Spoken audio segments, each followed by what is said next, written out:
আজকের সংবাদ, আনিসুল হক ও সালমান এফ রহমানের দিকে ডিম নিক্ষেপ। 10 দিনের রিমান্ডে সালমান এফ রহমান ও আনিসুল হক। আরও থাকছে, গণহত্যার সঙ্গে জড়িতদের আন্তর্জাতিক অপরাধ ট্রাইব্যুনালে বিচার হবে। এতক্ষণ শুনছিলেন সংবাদ শিরোনাম, এখন শুনবেন বিস্তারিত। আনিসুল হক ও সালমান এফ রহমানের দিকে ডিম নিক্ষেপ। আদালতে প্রাঙ্গণে সাবেক আইনমন্ত্রী আনিসুল হক ও সাবেক প্রধানমন্ত্রীর বেসরকারি শিল্প ও বিনিয়োগ বিষয়ক উপদেষ্টা সালমান এফ রহমানের বহনকারী গাড়িতে ডিম ছুঁড়ে মেরেছে বিক্ষুব্ধ জনতা।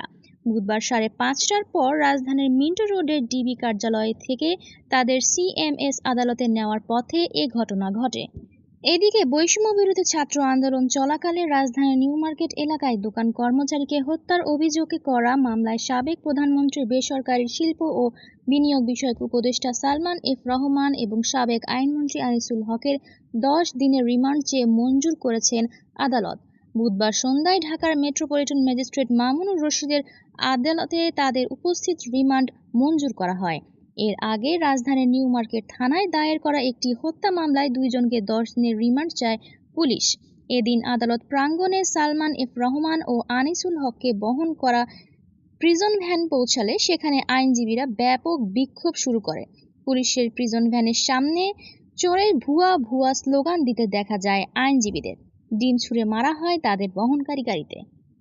আরও থাকছে, আইন উপদেষ্টা অধ্যাপক আসিফ নজরুল বলেছেন, জুলাই গণহত্যার সঙ্গে জড়িতদের মানবতা বিরোধী অপরাধে আন্তর্জাতিক অপরাধ ট্রাইব্যুনালে বিচার হবে।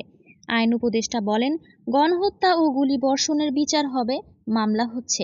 মানবতা বিরোধী অপরাধ হিসেবে বিচার করা যায় কিনা তা খতিয়ে দেখা হবে। জাতিসংঘের তত্ত্বাবধানে তদন্ত হবে। এছাড়া শিক্ষার্থীদের কোটা সংস্কার আন্দোলনের জড়িতদের বিরুদ্ধে দায়ের করা মিথ্যা ও হয়রানিমূলক মামলা আগামী 31 আগস্টের মধ্যেই প্রত্যাহার করা হবে। বৃহস্পতিবারের মধ্যে ঢাকা শহরের মামলা প্রত্যাহার হবে বলে জানিয়েছেন অন্তর্বর্তী সরকারের আইন উপদেষ্টা অধ্যাপক আসিফ নজরুল। অধ্যাপক আসিফ নজরুল আরও বলেন, সারা দেশে মিথ্যা ও হয়রানিমূলক মামলা 3 দিনের মধ্যে প্রত্যাহারের উদ্যোগ নেওয়া হয়েছিল, কিন্তু তা করা সম্ভব হয়নি। পুলিশ বাহিনী না থাকায় সেটা সম্ভব হয়নি।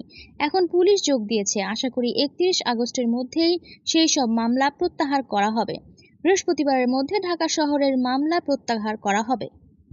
আইন উপদেষ্টা বলেন, বৈষম্য সর্বব্যাপী। ধর্মের ভিত্তিতে, রাজনৈতিক ভিত্তিতে যত বৈষম্য হয়েছে তা নিরসন করা হবে।